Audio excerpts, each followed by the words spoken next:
अस्सलाम वालेकुम स्टूडेंट्स। आज का मेरा टॉपिक है येट एंड स्टिल का इस्तेमाल। ये दोनों अल्फाज आपको अपनी राइटिंग और स्पीकिंग में नज़र आते होंगे। आज मैं इसी चीज़ को डिस्कस करूंगा।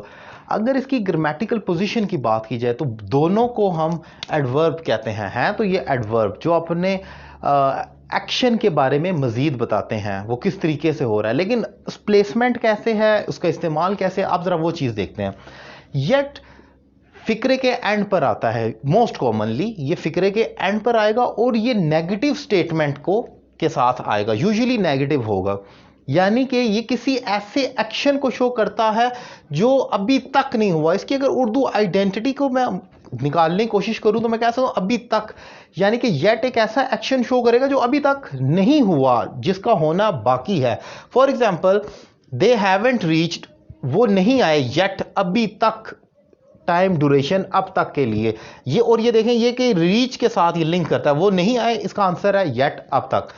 एक और example, I haven't done my work, मैंने अपना काम नहीं किया येट, अब तक।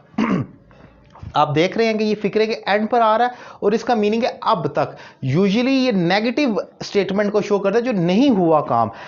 जैसे I haven't done my work, अगर मैं पैसिव फॉर्मेशन करूं, मैं my work is yet to be done, मेरा काम अभी किया जाना है, यानी कि वो अभी तक नहीं हुआ। तो yet to be done, yet to be का ये येट का पैसिव येट टू बी बन जाएगा वर्ब की थर्ड फॉर्म के साथ। अब इसके दूसरी तरफ हमें स्टिल का जो यूज नजर आता है, ये पॉजिटिव फॉर्मेशन पर होता है, यानी कि, और इसका मीनिंग है अभी भी, जो काम अभी भी हो रहा है या हो रहा था। फॉर एग्जाम्पल आप देखें, शी इज स्टिल स्लीपिंग, वो अभी भी सो रही है, यानी कि अभी भी इस वक्त जब मैं बात कर रहा हूं तो एक्शन हो रहा है। She was still telling a lie, वो अभी भी झूठ बोल रही थी, यानी कि कुछ हो गया फिर भी she was still telling a lie, वो फिर भी झूठ बोल रही थी, अभी तक वो झूठ बोल रही थी। एक और example, he still an honest person, वो अभी भी एक ईमानदार शख्स है। स्टिल, अभी भी, अभी यानी कि इस टाइम जो इतना कुछ होने के बावजूद अभी भी वो एक ईमानदार शख्स गिना जाता है।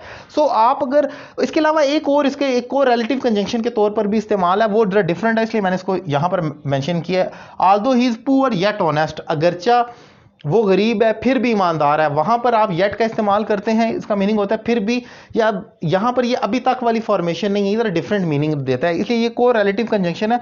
ये आल्दो और येट का पेयर होता है, ये अलग है, इसलिए मैंने इस एग्जांपल को अलग कोट किया। इसके अलावा जो मेन चीज जो मैंने डिफाइन किया वो ये कि आल्दो नेगेटिव फिक्रों के लिए, नेगेटिव एक्शन के लिए जो अभी तक नहीं हुए, जिनका होना बाकी, और स्टिल जो अभी भी हो रहे हैं।